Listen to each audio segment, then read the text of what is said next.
环球大战线深入世界最前线，全球各地的观众朋友，大家好，我是叶思敏。我们节目一开始先欢迎来宾陈立伟、蔡正元委员。思敏好，大家好。国际情势专家赖岳谦老师。主持人好，观众朋友大家好。陆军退役少将李正杰将军。思敏好，各位观众大家好。观众朋友，今天节目一开始，我们要先来关心到的是，现在习近平在震撼军权吗？今天特别来关心到的是，在张又侠跟刘振立落马之后，现在大家在讨论的事情是，是否有践踏军委主席这个负责制的这个制度曝光哦。那么传现在军中恐怕爆出辞职潮吗？今天就这些议题，我们一起的来做关心。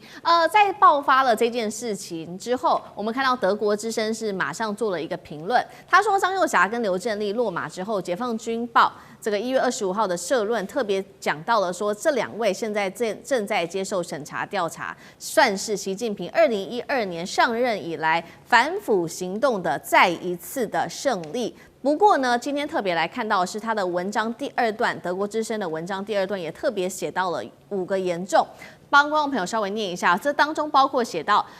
严重辜负了党中央军委信任的一个重托，还有严重践踏破坏军委主席负责制，甚至是严重助长影响党对于军队的绝对领导等等。今天特别做关注的原因是因为他这当中特别提到的是严重践踏破坏军委主席的负责制哦。我们先来看到为什么解放军报这时候对这两位所提出的5个严重，那么刚刚特别提到的严重违背的主席军委制度，这个又有什么样子的影响？赖老师怎么看？是这样子哈，因为我觉得张又侠他本身一直受到习近平很高度的信任，充分的信任啊。这个也可能跟他们的成长环境有关啊，因为他的父子辈，他们基本上在过去是同事，都是在陕西啊。我们也看到这个习近平的父亲原来在陕西是非常有影响力的，后来红军当时2万5千里这个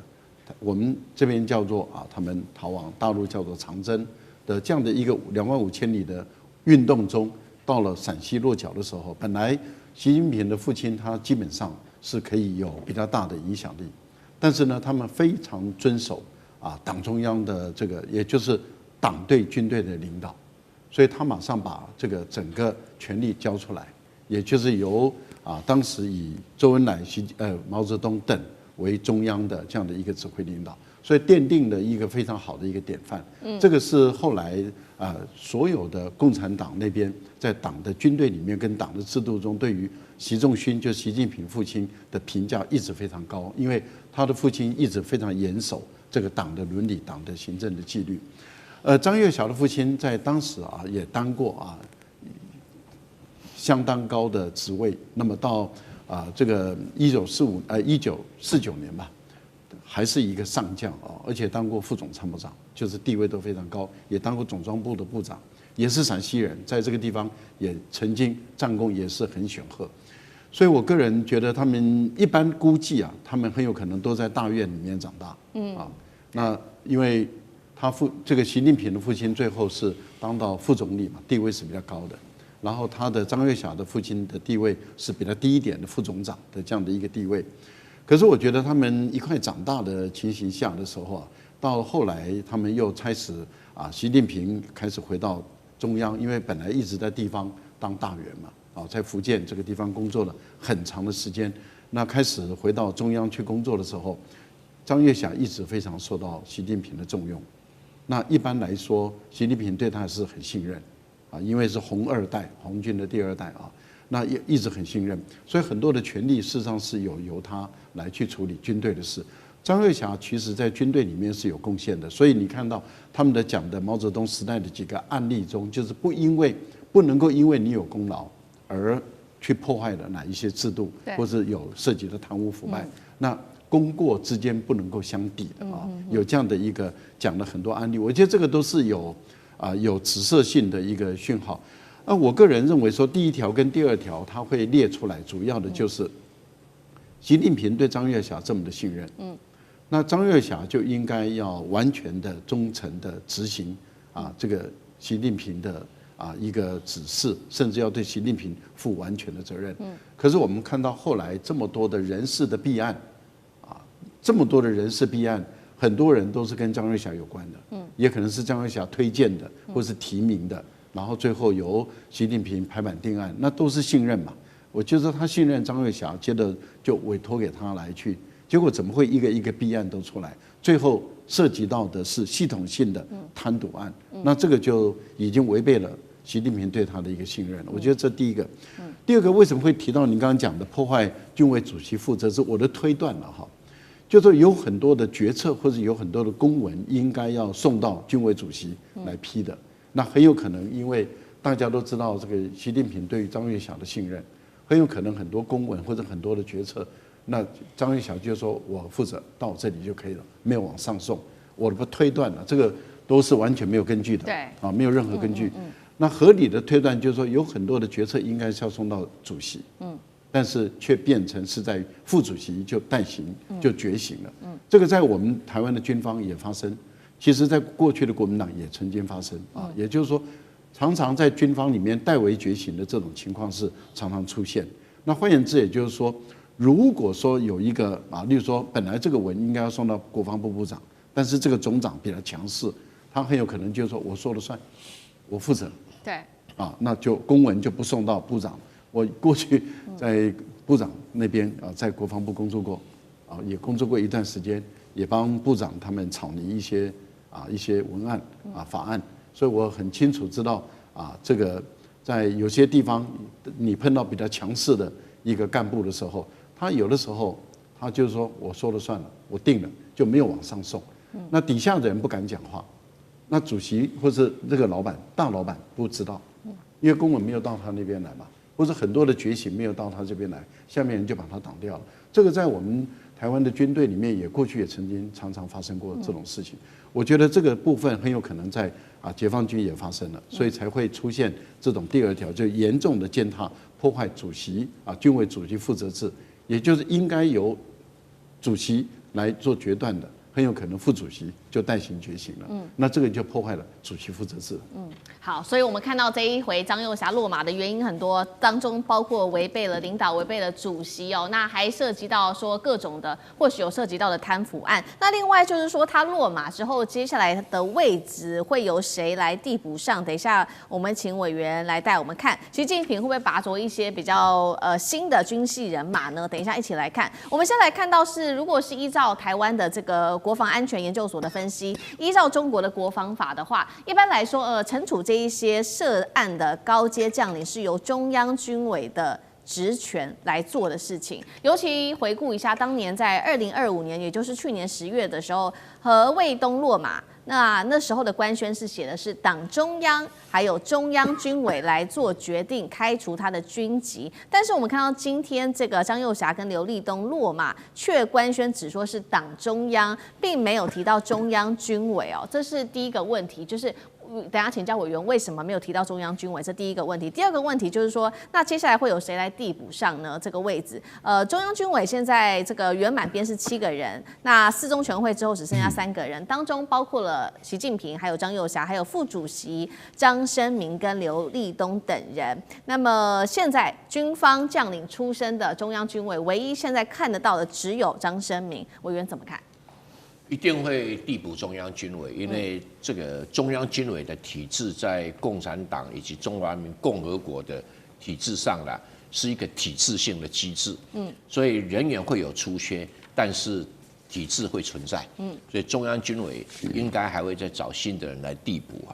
这个不用去特别担心他找不到人，他可能再想一想看谁比较适合，赖于谦啊。还是李正杰在挑的当中啊，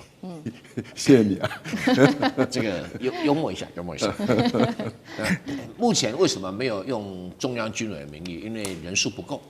所以就没有办法用中央军委开会来决定。因为如果中央军委决定，就是中央军委的人数开会决定。那现在人数不够嘛，所以不可能中央军委来决定，就由党中央来决定。因为对于这个共产党的体制来讲，党中央的位阶是在中央军委之上啊，而且他们自从毛泽东在古田会议之后，一直都践行一个制度，只准党指挥枪，不准枪指挥党，就党大于枪啊，军队只能听党的命令。党对军队有绝对的领导啊，就是不许异议。这个很类似欧美国家所主张的一种概念，就是文人领军啊，只准文人指挥军人，不准军人指挥文人啊，大概就是同样的概念啊，同样的概念啊。那这是一个现代化社会的一个运作方式，因为现代化的战争它动员的举国的力量，有时候不是军人所平常接触的范围嘛，而且很多战略安全的考虑现在那些军事安全专家非常的多所以才会有类似这样的一个转型。但共产党转型就是他想要变成一个政治的军队，一个革命的军队，所以他不可能用传统的那种什么冯玉祥啊，这个孙传芳运作的方式所以这是一个很大的一个改变会提拔新的军系人马，而且他可能要回避到旧的团体，因为解放军长期以来就一直有几个问题习近平是想要打破它。第一个问题就是大院子弟。什么大院子弟？刚才赖教授有提到就是我们大家同一个这个干部院子里面长大的小孩，然后别人再怎么努力都升不上去，可是你只要是我的谁，下个条子就一直升上去。所以解放军的升迁制度很明显的被这个大院制度所破坏。第二个就是从解放军习近平上来以后，才发现原来在江泽民跟胡锦涛时代，解放军的贪污这么厉害吓死人所以习近平觉得说，如果再这样下去会亡党亡国，所以他就动手来整顿。那整顿到现在这么庞大体系，已经整顿10几年了这个还没有办法有好的结果，其实我也蛮讶异的现在张又侠跟刘振立从他的里面所谓5个严重，我的感觉跟判断分析是认为说有2个问题，第一个是抗命，抗命有严重的抗命，不是普通的抗命，到底什么抗命现在并不知道那第二个呢，就是他有在军队里面搞自己的派系，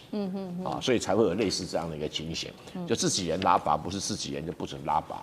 没有军队里面要讲功绩制谁有多少成绩、多少成就，然后多少这个记功嘉奖，以这个来作为升迁标准。那可能解放军很多这样被破坏掉了，而这个是违背习近平的一个主张。习近平最成功的地方就是在党内你注意看他党内的政治局委员，他的政治局常委已经没有沾亲带故了，已经没有红二代了。这很不容易你要知道对吧？因为有时候红二代就我爸爸是一条龙，我就是一只虎所以什么职务都要对习近平来讲，他是觉得共产党要往更现代化去走的话，这种情形就不存在所以你看政治局委员里面就找不到有沾亲带，而且没有红二代，有了一个就是习近平，其他没有了。所以习近平这个改革真的是很不容易的一件事情。那军队里面其实这种沾亲带故在解放军里面更严重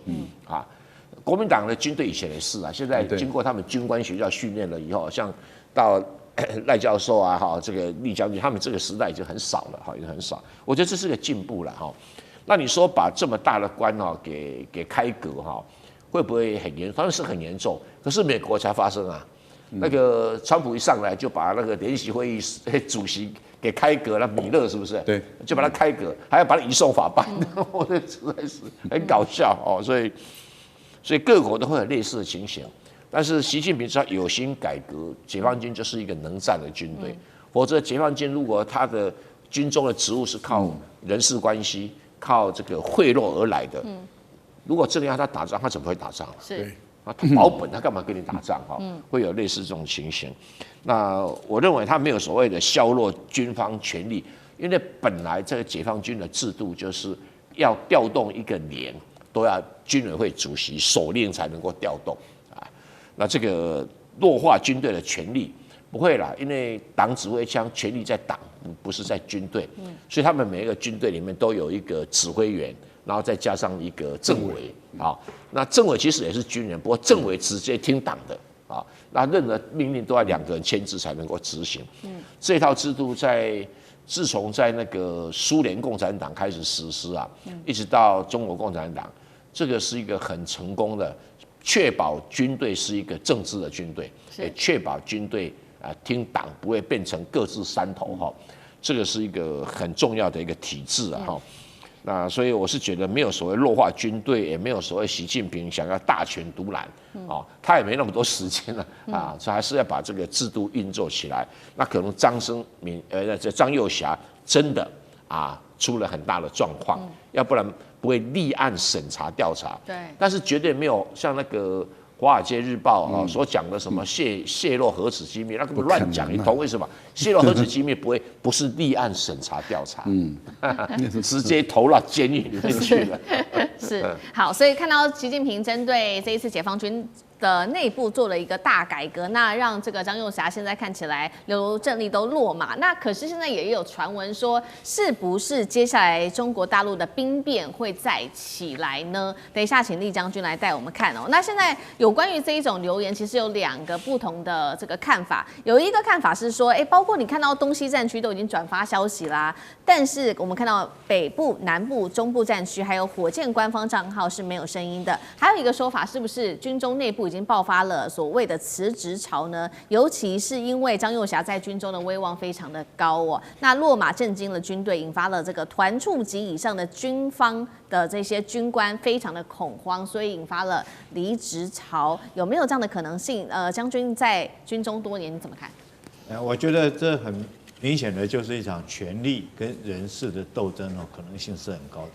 其实只要是人在一起哈，就会拉帮结派，这是免不了的。甚至于说是我们在外面政治圈上面也看到是如此嘛。谁是谁的人马，谁是谁的子弟兵哈等等，我们在台湾的政坛上面经常看到这种报道。然后我跟各位报告，尤其是军人来讲更是如此，因为军队是要集体在一起打仗的，所以上下要求的是一心哈。我们讲说军人要有3信心，是哪3信心呢？第一个，你要信仰你的长官。第2个，你要信任你的部属；第3个，你要具备自己对自己达成任务的自信。这就是3信心。所以一开始我们到军中就要求你要信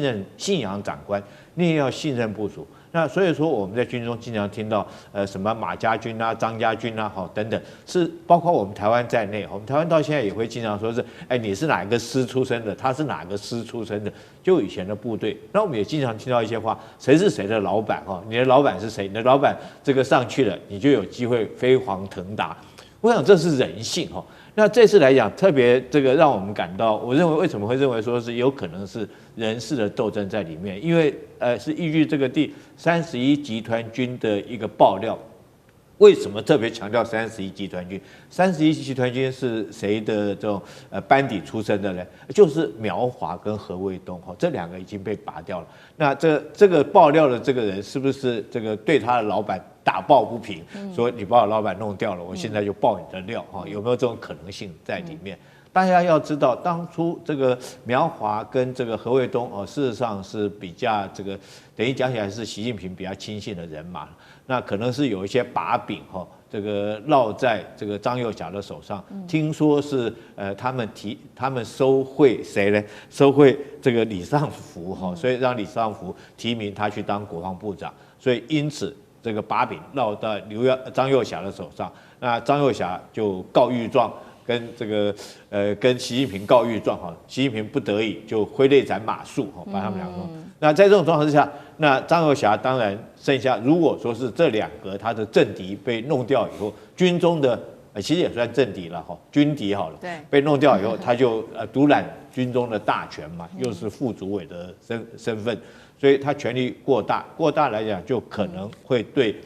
军委主席，也就是习近平，造成负责任制度的一个破坏哈，就是刚刚像这个赖老师所讲的，会不会就是架空的主席？有个公文到这边来我就批了，甚至尤其是在人事上面更是会如此的作为。那培养他自己体系的人马，利用这机会他培养出来。那当然对习近平来讲，是可忍孰不可忍。那当然这个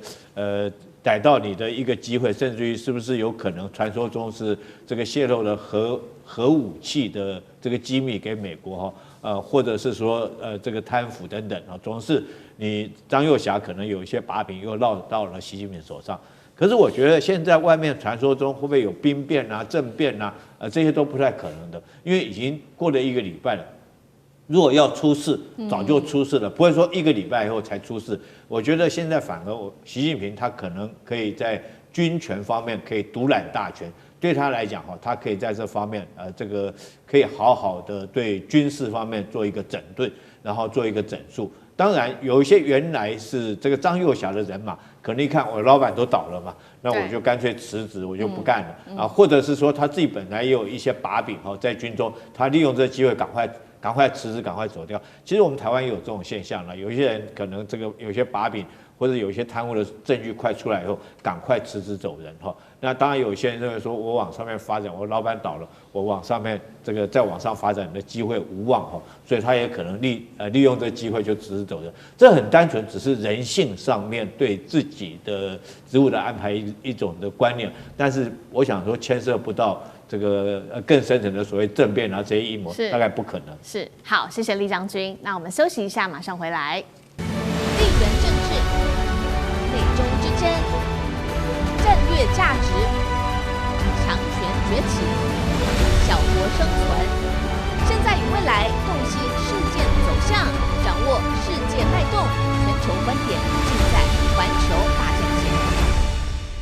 好，接下来有关于中东的战事，赶快带观众朋友来看到的是，美国跟伊朗现在持续的在对峙，而且已经被逼到一个快要到临界点了。我们现在看到美军的各种武器都已经摆出来，大举的压境哦。那白宫也放话，这1-2天内就可能会正式的来动手。重点是包括了现在可以看到美国内部它的披萨指数也不断的狂飙，在此刻呢，川普再加码，他说还有一支除了林肯号之外，已经在中东了，还有一支美丽的舰队，川普说正在航向伊朗。我们现在来看，把这个武器也摆出来，包括了美军跟伊朗各自寄出了哪一些武器。林肯号打击群之外，还包括了各种的运输机，包括 F-15E 等等，还有 F-16等战机都已经摆出来了。再来就是 B-2 轰炸机这一系列，美军现在蓄势待发，伊朗。我们赶快来看到，除了这个弹道还有防空飞弹2000枚之外，年产能更是可以达到3000枚的飞弹，还有各种的飞弹都已经寄出来，无人机、无人艇，甚至是这个狼群快艇会做饱和攻击，还有它的智能化的全监控的系统，全部都已经摆出来了。节目一开始，赶快请教委员怎么看了？传出美国说的哦，在中东的事情，他们可能1-2天内就会动手，再加上披萨指数不断的狂飙，已经进入开战倒数了吗？第2艘航母，川普说的美丽的舰队是否也很快即将到达中东？委员怎么看？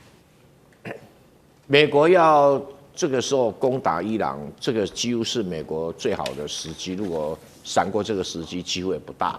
因为现在是伊朗最脆弱的时候。它的通货膨胀啊，它的货币贬值，它的物价高涨，使得老百姓对于整个哈梅尼政权失去了信心。虽然哈梅尼政权使用革命卫队，用最残酷的方法杀害老百姓，然后来稳固政权，但是这个比清朝末年更糟糕，因为他经济问题没办法解决，老百姓过不下去。今天起义被你压制了，隔2天再起义，你看永远压制不完。所以这个政权是已经到了最脆弱的时候。那再加上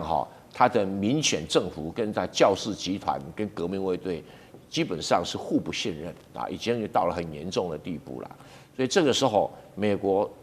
要打击伊朗，它基本上不是去占领领土，它基本上的目的就是要以斩首行动来除掉教士集团的头目，大概有30个，那除掉革命卫队的头目大概有50个，再加上有10个导弹机的弹药库，总共加起来大概90个目标。要除了这个90个目标，1艘航空母舰不够了啊，要至少要2艘以上。那现在会开战，也要等到2艘齐备，再演习训练一段时间，跟委内瑞拉一样，委内瑞拉那个菜的国家，他都布阵演习了好几个月，所以他可能会演习一段时间，让这些飞行员熟悉领空的控制、防空导弹的运作哈。再来就是说，情报到底收集好了没有？委内瑞拉当时在维也的时候也是在收集情报，哪一些人可以收买啊？哪一些人必须打击啊？哪一些人必须背革？这个情报要先做好。那但是对伊朗来讲，不只要做这个工作，还要了解到他要打击的90个对象到底精准位置在哪里。简单，哈美尼到底藏身在哪里？如果哈美藏身在地窖里面，我要用什么武器直接把它炸死在地窖？这个都是在规划参谋座位的运作。那如果情报不灵呢，他当然就不会开刀了。如果情报很灵，就像说马杜罗这个美国已经是连他的卫队的队长都收买了，他就很有信心。知道他人在哪里，那也知道说革命卫队会配合，不是革命，他的守卫队会配合把他的古巴的警卫给干掉。那这个都部署好了以后，他当然就出击了。那现在这个川普就是重施故技，所以部署这些飞机、这些导弹。当然伊朗也不是无下阿蒙了但是可是问题是以伊朗的实力要达成反击的能量。我个人认为差距太远了，所以伊朗说有多少导弹啊，或者东西，那个吹牛的成分比较多。他说蔡总你怎么说伊朗吹牛呢？他不是打击到以色列吗？是的，以色列是假设不被攻击为原则，可是他被攻击的时候，伊朗的精准度显示有问题的那对于美国的航空母舰会不会被攻击啊？对，那我们正在看看有史以来第一次航空母舰被攻击会长了什么德性是那。如果美国航空母舰被攻击的话，那东方某小岛人就要闭嘴了基本是闭嘴了因为连说伊朗那么菜的导弹都能够打得到，那伊朗这么多吹牛，它有高超音速导弹绝对没有了。现在全世界战场上唯一出现的高超音速导弹只有俄罗斯的增速导弹，数据上被确认了。那伊朗绝对没有，为什么绝对没有？因为它没有固态液体的燃料它没有固态燃料，它怎么做出高超音速导弹？所以我觉得伊朗可能还在加油所以3000枚飞弹，都是地对地的，要打这个在海上目标，可能还有待检验。好，所以持续这个一样的问题，也请教将军。刚刚讲到说，有没有可能伊朗去打美国的航母？因为川普也说了嘛，现在除了林肯号之外，另外一艘航母也即将要抵达中东了。那么，包括伊朗的飞弹、无人机，如果进行饱和攻击的话，他会选择航母，还是可能会打美军基地或以色列？如果打航母，当然这威慑力会比较高嘛。从二战之后就没有这样子的事情过。厉将军怎么看？我觉得这次川普很明显的他只是想要借军事的压力对伊朗来施压，逼着伊朗再回到这个谈判桌上面谈2件事情。第一个就是他要求伊朗要这个解除他的核子浓缩铀的方面要解除掉第二个来讲，要伊朗撤除他的导弹，因为这2样东西对以色列是最大的威胁但是我觉得川普只是他会不会真的想动手？我觉得他就算他想动手，可能五角大厦那边会给他提供一个忠告，这时候动手不是很好的时机。我们从几件事情来分析。第一个，我们上次看到美国这个对伊朗动手它是最少它都部署了双航母那这次对于伊朗这种中等的强国，你现在只有1艘航母在那边林肯号，那川普在那边吹牛了。他说还有一支美丽的舰队，我特别去查了一下这个美国的所有航母现在目前在部署中的有3艘就是这个林肯号，另外还有华盛顿号还有福特号，这都已经部署了，一个是在横须贺港，一个是在这个委内瑞拉那边另外在作业中也就可以部署的只有2艘这罗斯福号跟布希号，可是他们现在的位置分别在美国的东西两岸。太平洋跟这个大西洋，那如果说要过去是可以，可是最少以现在来讲的话，从这个不管从大西洋到达这个阿拉伯海最少大概我认为最少10天以上的时间才到得了。另外有2艘是已经在部署完了以后，在阿兵哥在休假那2艘是李米兹还有卡尔文森号，另外还有3艘是已经在大整修的，有3艘雷根号、杜鲁门上次在这个中东那边被炸的，我想大家都知道撞船的那个，还被这个他飞机还掉到海里面，还有1艘是艾森豪威尔号，这都在整修之中。所以说美国能够动的航空母舰只有2艘，这2艘现在看起来好像还没有往这个中东地区运动。那第3个理由，我认为说是美国川普现在还不太可能动手，当然就是海湾国家不认同哦，包括沙特，包括阿联酋，他们很怕伊朗对他们油田来做攻击，他们倒不是不支援美国，而是他怕他的油田被攻击。如果伊朗猫起来打的话，哈，这个不分青红皂白，那他们为什么要这个遭受池鱼之殃？所以这2个国家他就不愿意美国借用他的，你们打你美国自己去打，但你不要用我的领空，不要用我的基地，以免我遭受伊朗的报复性打击。伊朗可能打美国打不赢，但是打我的油田那是绝对没有问题的。然后再来还有一个很重要的关键，我们看美军用兵这几次的用兵都是速战速决哈，他不管对委内瑞拉1天结束，上次去打伊朗也是1天哈，这个 B2 轰炸机飞进去，轰炸完以后，这个就当天就出来就结束了，他绝对不会限于一种持久战。我觉得美军有他们的智慧了。那这次如果说是你不能在这个速战速决，而限于一种持久战的话，就算是你可以把伊朗打到这个伤残或怎么样，可是问题是说你自己要付出的代价更大，尤其是说你要担心这个伊朗。他不管他的无人机或者导弹再怎么样，对以色列、对你美军，甚至于对你的航母战斗群，都是很大一个威胁。那这个日子久了，时间拖久了，对美军来讲是不利的。是好，美军要不要动手，这考量到要非常多的条件。那当中，刚刚厉将军也特别帮我们提到，就是有关于沙乌地跟这个阿联酋这一次不愿意借他们的领空，除了是油田的原因，还有没有什么其他的原因？等一下请赖老师来帮我们看。那川普为什么这一次在派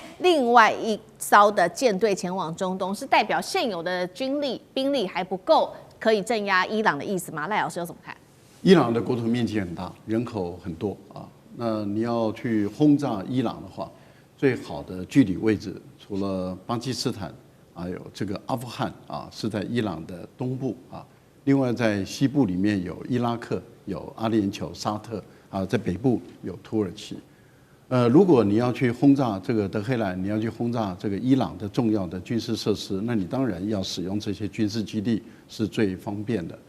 土耳其有美国的军事基地，但是土耳其这次已经很明白的说不可以使用我的军事基地，我的领空也不开放。阿联酋跟沙特也做同样的一个表示啊。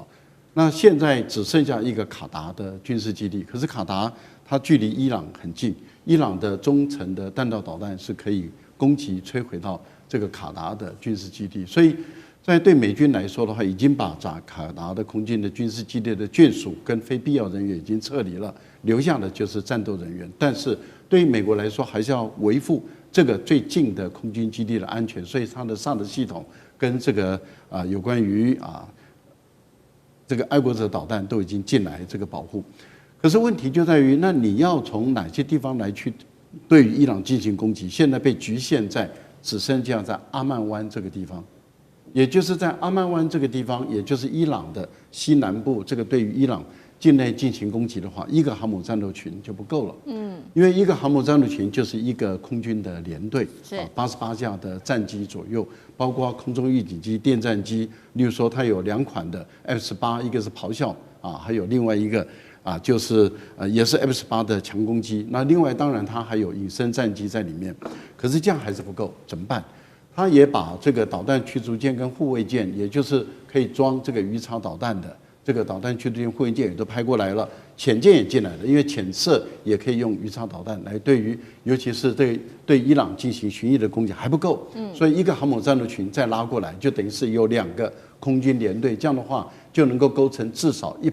多架。170几架战机，如果再加上地面的军队的话，200多架战机才能构成足够的威慑力。目前美国的军方，特别是太平洋舰队的军方官方的，他已经宣布，他证实了，在上个礼拜1月21号的时候，从圣地亚哥，也就是罗斯福号航母战斗群本来的驻守的地方是在圣地亚哥，他已经离开母港了。离开母港已经开始进行演练了，所以他开始往中东的地区来移动。但是问题是具体的位置在哪里，他们不说。那是在1月21号，由太平洋舰队正式宣布，他们的军队已经开始进入演练。那如果说以1月21号，现在是1月29号的情况来看的话，所以川普所说的另外一个航母正赶往这个基地赶往伊朗的阿曼湾，这个可能性就很大了。也就是说，即将快要到达了这个阿曼湾，那这样就构成2个航母战斗群对伊朗的一个打击的一个态势。目前大家很早我们就推断了因为当时就已经推断，攻打伊朗，刚刚蔡委员有说，1个航母战斗群的战力是不够的，一定要2个航母战斗群。那原本我们就推断这个罗斯福号航母战斗群的可能性是最高的。那以太平洋舰队的宣布、官方的公布来说的话，他们在上个礼拜就已经离开了，已经开始演练，然后不说它的具体位置，我们就合理的推断，确实这个川普所说的2个航母战斗群赶往这个地方，很有可能这过2天它就出现在阿曼湾。那这样的话，这个对伊朗就形成了一个强大的军事火力的一个打击。用这样的一个强大的军事火力的打击的态势，可以造成一种军事上的一种我们叫做极限施压，来逼得伊朗跟他进行谈判。是我个人认为，目前来讲，施压到一个程度，如果伊朗还是不谈判，那伊朗也采用针对性的一个方式跟你对抗，对于川普来讲，这个就赌很大了。所以我们看到股市最近波动很大，就是大家都不知道这个川普会不会再一次的塔口。如果川普后来发现打起来，股市、油市那个重大的挫败，然后金价又往上飙涨，那还得了啊？那这个大家逃离美国的话，那这个对美国来讲是不得了的事情了。所以会不会川普考虑到他的股市的震荡的问题，那干脆就这个高压的态势也被识破了，那也打不下去，就不打了。如果是这样的话，那他就典型贴在这个川普的脸上了。可是如果一打的话，我们保证油价绝对会涨，股票绝对会跌，那这个会造成美国跟很多国家的动荡。好，谢谢赖老师。那我们休息一下，马上回来。地缘政治、美中之争、战略价值、强权崛起、小国生存，现在与未来洞悉事件走向，掌握世界脉动，全球观点尽在环球大战线。好，接下来我们要来关心到的是美元跟美债这个时候双杀，全球是否已经出现了卖出美元资金大逃杀的这一种趋势呢？今天我们会一起的来做关心，因为我们其实可以观察到，2026年才开年不到1个月，金融市场就已经开始出现到一些风暴的前奏了。我们来看到的是几个指数，美元指数单周不断的暴跌，创下从去年4月以来已经是一个最差的表现了。包括可以看到美债跟美元都在同步走弱，现在资金正在逐渐的撤离美国当中。我们来看到，包括了这个是来自于巴龙周刊也特别说了，现在世界已经进入到一个全新的阶段，这个阶段他认为就是弱势美元的时代已经正式的到来，而导火线他认为就是川普本人了。因为呢，我们可以看到，特别是在最近地缘政治很动荡之外，包括川普在处理格陵兰的问题，他不断的用关税来胁迫这些欧洲国家，让这些欧洲国家也认为说美国的影响力在不断的下跌，他们也在卖出美元，有这样子的一个动作。结果我们就是可以看到，不管是股市在跌，或者是这个债市在跌，或者是汇市跌，避险资金现在已经逐渐的往其他的地方去流动了。各国现在买什么呢？买的就是黄金。波兰可以看到央行它增持了150吨的黄金，欧洲、印度、亚洲机构全部系统性的就是要把美债给减持掉，而避险资产现在呢也在掀起全球的资金开始往这个地方在不断的走。经济学家说一旦失控，如果美元持续的发生这样子的一个结果的话，后果是不堪设想的。不过我们看到这个时候，川普好像也没在怕，他认为说，美元就算上下波动，这也都是正常的啊。反而会不会有利于美国？我们在这边的出口的竞争力反而更加的好呢？那包括了知名的投资人，他也说了，全球资金他观察到正在撤离美国当中。我们可以看到，现在这个世界正从贸易战走向了一个资本战争，这是来自于桥水基金创办人达利欧的发言。赖老师怎么看？有没有发现这个卖出美国的一个风潮在全球兴起？我觉得它是一个趋势在移动但是它并不是说川普这1年内就造成了这样的一个趋势移动。事实上是拜登时代就是拜登的4年跟这个川普累计而产生的这样一个结构性的变化。为什么？因为我觉得最早的导火线是来自于这个俄乌战争的时候，美国跟欧洲对于俄罗斯的海外资产的非法冻结跟没收，我觉得这个引起了很多国家他内心里面对于欧美国家的不信任跟不安。首先，他们把俄国赶出 SWIFT， 所以你就看到了很多国家就开始去另制一个避风港的一个系统，也就是本币交易的问题，还有就是数字化货币交易的问题还有就是另外的区块链的问题，来去回避这个 SWIFT 的影响力。所以等于是经过这么多年以后，我们看到 SWIFT 的影响力在往下降，它的份额在减少。那么本币交易的这种清算银行的机制在建立起来，区块链的建立的机制在建立起来。所以事实上是美国他们当初去把这个 SWIFT 这一个本来是一个经济工具，把它政治化、安全化之后造成的后遗症，这是第一个部分。第二个部分就是他把俄国的海外资产冻结，这个形成了很多国家对于欧美国家的不信任，特别是对美国。所以你看到从那个时候开始，从俄乌战争冻结开始，中国大陆就有节奏的、有计划的开始抛美国政府公债，就不断的在抛，那么一部分一部分的在抛。中东的很多的国家、很多的富豪，很多他们也做同样的动作，都在抛美国政府的公债，也就是说买一些美国政府美国私有企业的资产，但是在抛售美国政府公债的情形下，他们在做移转。第三个，他们的动作，这个就是蔡委员一直在强调的一件事情，就是他们在增持黄金，也就是说，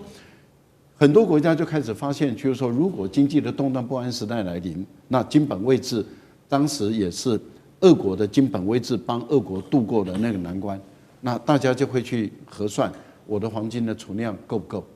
那如果你不是一个黄金生产大国，那你本身的风险就升高了。所以很多的国家开始有节奏的、有计划的在增持黄金。可是又由于美国他们去没收冻结别人的资产，他们对于美国把黄金放在美国、放在欧洲又不信任，他们要把它搬走。那像中国大陆就在上海成立一个黄金市场，就是黄金我不放在那边了，我要搬回来运走，这个会对于欧美的国家，对于离开美国，当然就构成影响了。所以您所提到的有关于大家都在走的时候，再加上川普上来了以后，川普就成为推倒这面墙的最主要的推手了。因为第一个他的关税，第二个他的胡作非为，然后使越来越多的人对美国越来越不信任。大家对于美国的经济、美国的未来，然后不看好的情形下的时候，你看美国政府的公债不断的在抛售，原来就大陆嘛，可是越来越多的国家，现在是看日本，如果日本也守不住的话，那大概美国就完了。因为日本是最听从美国的，也最怕美国的。如果有一天你看到了日本为了要救自己的日元，开始在抛售美国政府的公债，然后开始要把这个钱拉回来救日元的时候，我想这个大概就是美国的终结日吧，应该是这样讲，就是连日本都走的时候。那欧洲的国家，你要看欧洲其他的国家走的幅度有多大。现在是丹麦走第一步嘛，可是问题就在于要大国出来走才有效。对。那欧洲的大国如果出来走的时候，这个才是美国政府美债的一个非常严重的一个讯号。所以我个人觉得，目前来说这个趋势是有了，但是你说要把美国推倒，到目前看起来还不到了。但是要这些大国都站出来才有效。是，那同样的问题，委员又怎么看哦？那也有一个说法是说，如果真的不断的出现弱势美元、卖美债美元，这后果不堪设想。委员怎么看？都不会。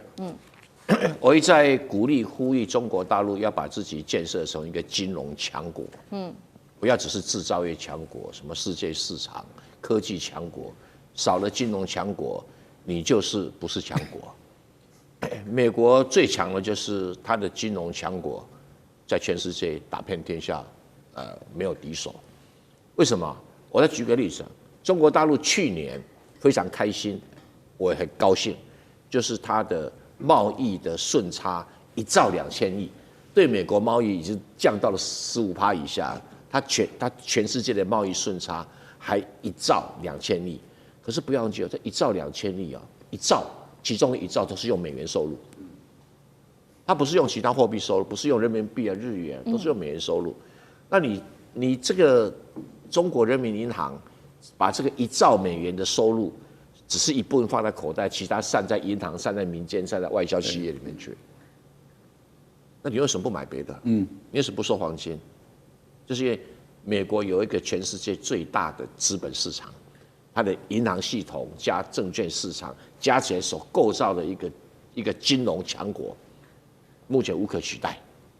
啊，那你说中国大陆出口了，你说出口到印度，我拿印度币，你敢吗？啊，我出口到欧洲，你敢拿欧元吗？啊，你出口到日本啊，日本拿一点，最好还是拿美元，对不对？啊，跟台湾买东西，台湾一定跟你要美元，对不对？所以这个就是问题所在。所以为什么中国大陆成为金融强国，是我对他们一个期待。好，但是美国作为金融强国，短期内没有人可以取代它。就是那你说美元会不会波动啊？它的韩洲美元只是单周暴跌，它跌多少？5%，就是单周暴跌。对，我们那个新台币蹦一天都不止5%了，还被我骂得臭头，对不对？好，那再来哈，这个美债跟美元是没有关系的，美元仍然是全世界最大的贸易货币，最大的储蓄。虽然大家在抛美元买黄金，量还是很少。如果全部美元抛着钱买黄金，像黄金不知道应该1盎司至少是10万块美元吧？恭喜啊！就是还没到那个行情啊，没有那么多，就开始人家准备而已哈。那这个资金美债是因为美国要赤字那么大，川普要花那么多钱去搞国防啊，那就要印钞票啊，要卖公债印钞票，那公债当然跌，利息当然上，可是他就要换联储会主席，要把这个利息压下来，就要印钞票啊，那印钞票美元就更跌，所以这个绕那个循环，那会不会倒？不会倒，所以刚才赖教授讲，他就是不会倒啊。那你说资金正撤离美国，哪有撤离美国？中国大陆整天收那么多美元啊，现在全世界收美元最多的是中国大陆啊，他美元买了，他该怎么办？就是要去做一个资产的一个管理。那我要不客气讲，中国大陆现在的金融管理能力跟美国还有很大的距离。那科技已经慢慢赶上了，就是在金融管理这一块，那是谁耽搁了呢？平常心讲，就上一届的央行总裁、央行行长，那个中国人民银行行长，把这个中国大陆的整个金融系统该升级的时间给耽搁了。当然，可能跟他们那个整个国家领导人不懂金融体系，那一直以为我制造业才重要，好像去金融业上班啊，就是赚大钱，可是又不用努力的啊，这两码子事啊，这两码子事。你在金融界你就被人打扁脸嘛，所以我是觉得以目前来看，资金不会撤离美国啊，只要中国大陆继续收美元，怎么会撤啦？没有人会撤啊，对。那你说弱势美元？美元弱势强势有一定的幅度啊，有一定的幅度哈。然后说世界从贸易战走向资本战争，这个乱讲。贸易战还有关税什么东西？那什么叫资本战争？你要给我买货物，我不收美元，是叫我收什么？对不对？这个很现实的问题啊。那你说好，我拿美元，我只是不买美债，可是我要买什么？钱还放在美国银行里面啦。还是存在美国银行里面收利息啊，或买企业债券、买理财产品、买 ETF， 只是不买美国政府公债，那你要跟我讲笑话吧，对不对？所以我认为这些都是危言耸听。还有那个经济学家什么 Weinstein 我没听过，他是个漏收银行一个小银行的经济学家，一旦局势失控，后果不堪设想。现在已经局势早就失控了，后果不怎么样，美国股市照样涨。好，所以一样的问题，请教厉将军，就说到这个美国股市照样涨，但是国内的实体经济感受不到这样子的一个问题，厉将军。最近这段时间黄金疯狂的涨去年涨了64%，今年才1月还没结束嘞，就已经涨了快20%这我们经常讲一句话，事出反常必有妖。这个妖风还挺大的。那这个妖是谁呢？我觉得就是川普。那不就是你川普这一段，这个从你就任总统之后，美国总统之后，这一番的操作，然后让整个美元走向贬值，那当然就推升黄金向上那我认为这个会造成黄金这一波的涨幅当然第一个是跟这个美国，你跟这些盟邦国家，包括你这个要攻打、要强占格陵兰，还有你的关税政策把所有盟邦国家都得罪了。虽然说短期之内这些国家对你来讲经济上面可能也伤不了你的这种要害可是等到大家都共同有这种理念的时候，那所谓有一句话叫墙倒众人推。我们现在看到丹麦，它虽然说是抛售美债，只抛售1亿美金哈，虽然说金额不多，可是会不会起一个带头、一个风向的作用？第二个，美股现在在涨，我认为涨的大概都是科技股为主了哈。最近这段时间，包括 NVIDIA 啊，或者是说一些科技股，主要是他们在大涨啊。对于民生来讲，其实不会有太大帮助。第二个，美股会涨，代表的是我认为是华尔街的金钱游戏哈。什么人才会去买股票呢？当然是有钱人才会去买股票嘛。我记得 SARS 那段时间，美国这个大撒币哈，不是那补助那些人的钱以后，有2种人，一种就是我只是这个租房的人，我收到钱以后，我当然就赶快把我房租还掉。那房东他除了收到第一笔美国给的钱之外，他又收了房客给他的钱。那在这种状况下，他多了钱放哪里？他就去买股票。我觉得美国股市涨跟这个有关系，跟他这个大印钞有关系，跟科技股飙涨也有关系。因为总是钱就这么多嘛，那为什么都跑到美国去，都跑到股市去？但是我们要注意到，就是美国基层民众是怎么样过日子。我觉得美国很明显的哈，它大概90%的财富哈，集中在10%这个金字塔高端的人，那这些人在炒作股票。事实上，后面的90%，我们看到美国基层的民众有很多生活是在斩杀线之下哈。对，万一一旦他这个生活面临了困境，譬如说他要看病就医，要花到他们斩杀线指的是400块美金，要花超过400块美金，他可能房贷就交不出来了。可能人生立刻从一个正常生活跌落到变成一个游民的阶态。所以说，我们不要看美国股市涨这表面现象，你要看大部分的美国民众，他们生活还是在这个斩杀线的边缘，在那边讨生活的。好，谢谢李将军。那我们休息一下，马上回来。地缘政治、美中之争、战略价值、强权崛起。小国生存，现在与未来洞悉事件走向，掌握世界脉动，全球观点尽在环球大战线。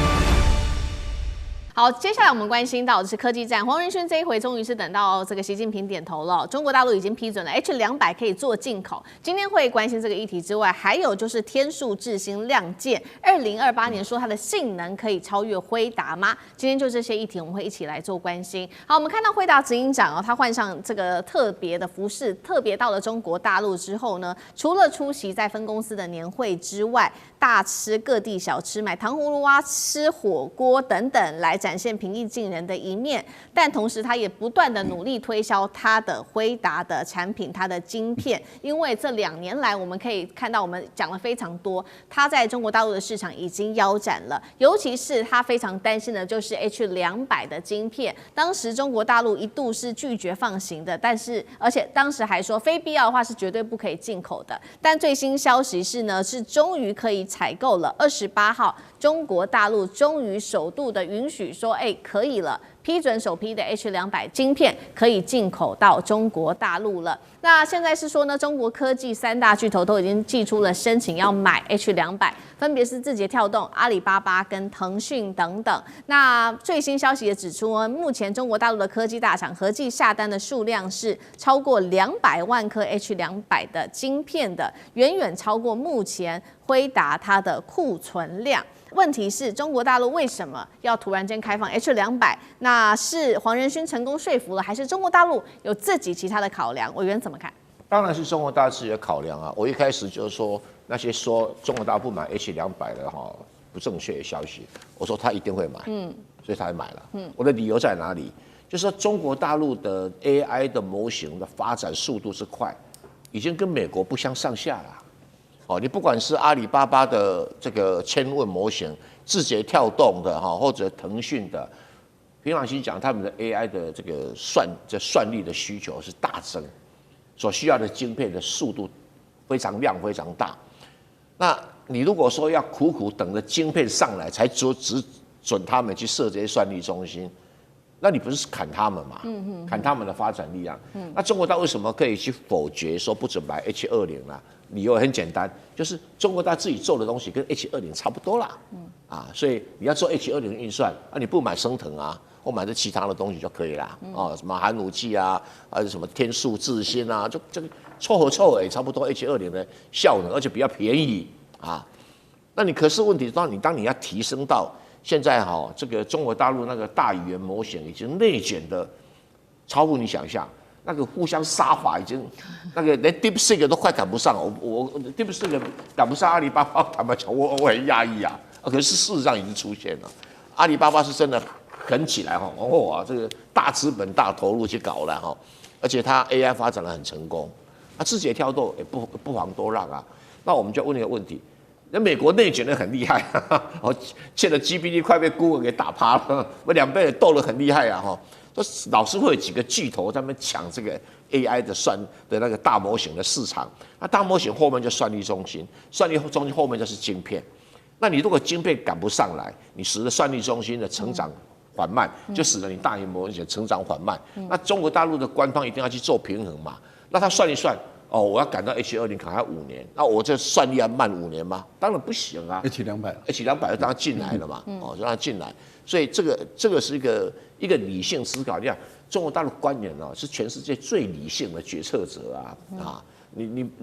他一叫不划算，他马上改。那他绝对不可能硬刚啊，没有那么笨啊，对，因为他要负责这个产业的发展，他才不会干这种事。我中国大陆最笨的是在金融业而已啊，不是在这个科技业，科技人才都很优秀，科技官员都很优秀啊。那所以准许他们这些大头去买 H200是真的，那一些小单位的你随便国产的买一买就好了，你不需要用那么高档的所以我认为很正常。那你说那个已经下单 H20还不能买啊，所以20给它整一段时间，那个是备胎用的而已啦那我们再来看这个天数智新我要很客观的讲，中国大陆做 GPU 的技术还远远落后于辉达，还在努力，他们现在只能扮演一种补充的辅助的，就说哎呀，辉达的晶片缺货，我用中国大晶片来挡个几年，是来是这种要供。那你说要天数之星，当然他可以，我觉得他有这种愿景理想很好但是也要注意说你的这个技术进程跟人家还是有很大的距离，是不能吹牛不能吹牛因为全世界懂这种科技的人很多我也只是一点皮毛而已，我都能够做出这个判断了再来就是他现在到为止还做14奈米而已因为什么？因为中芯国际腾不出空间帮他做什么7奈米了，他现在生产做14奈米，所以他整个设计也好，各方面他的策略是说我不做手机的 GPU， 我不做游戏机 GPU， 我专做 AI 的 GPU， 这个方向是对的。可是问题就是说，你的技术档次还没到那个地方，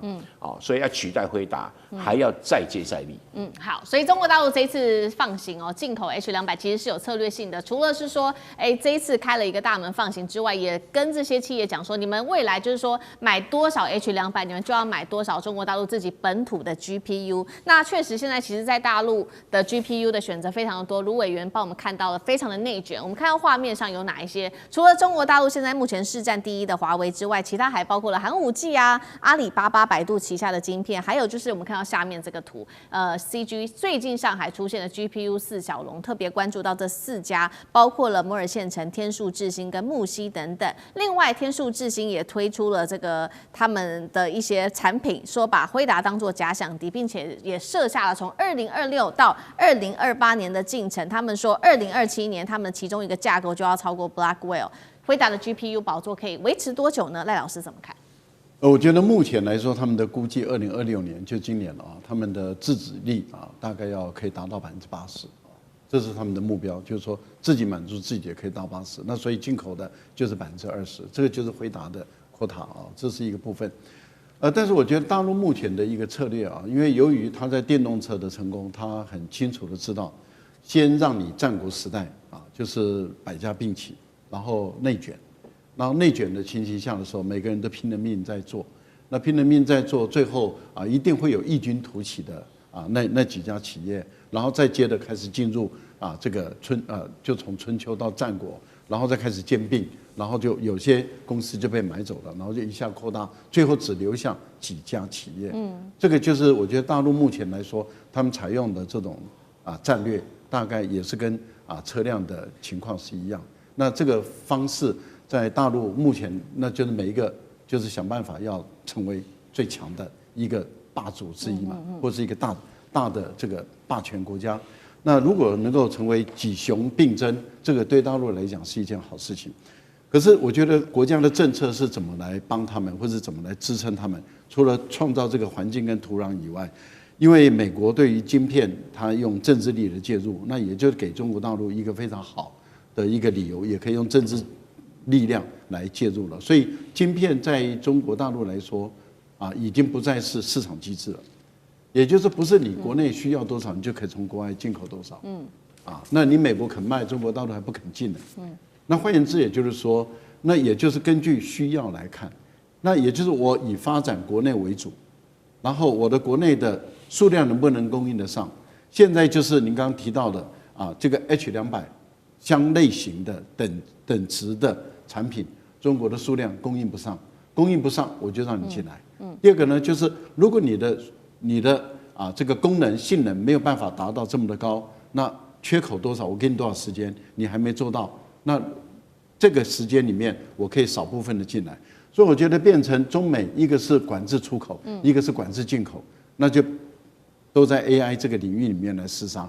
我个人的推断大陆把 AI 视为是国家未来生存发展的重要的产业之一，所以它不可能在这个部分让美国赢中国，所以中国一定会用国家政治的力量，然后至少跟美国并驾齐驱，如果最好就把美国打败。好，这个是在科技上面、晶片上面的发展，但是美国议员还有一个担心的事情，就是说辉达晶片会不会卖给 DeepSeek， 用在未来给解放军使用？那厉将军怎么看？因为中国来讲那时候 DeepSeek 它用这个低成本但是高效率做出来 AI 的这种大数据的模型就引起美国的担忧，怕中国在 AI 方面技术可以跟美国不相上下，甚至于超越美国。所以美国在众议院里面有一个委员会叫中国共产党战略竞争特别委员会的这个主席就是穆内纳尔这个人他特别提出这方面的顾虑，认为说是如果说是这个辉达将这个晶片卖给 DeepSeek， 会不会 DeepSeek 协助中国军方来发展 AI 技术？可是这方面来讲，辉达特别做出以上的声音辉达讲的我觉得很有道理。他特别怎么讲呢？说是中国自己已经拥有足够的这种本土化的晶片这个本土化晶片当然现在更多了，我们刚刚看到的摩尔线程等等，所以他不需要用到美国的晶片，甚至中国自己还有备用晶片。他觉得这种说法是很荒谬的那因为如果说是美国军方会使用中国技术，大家认为可不可能？我们也认为说是不可能。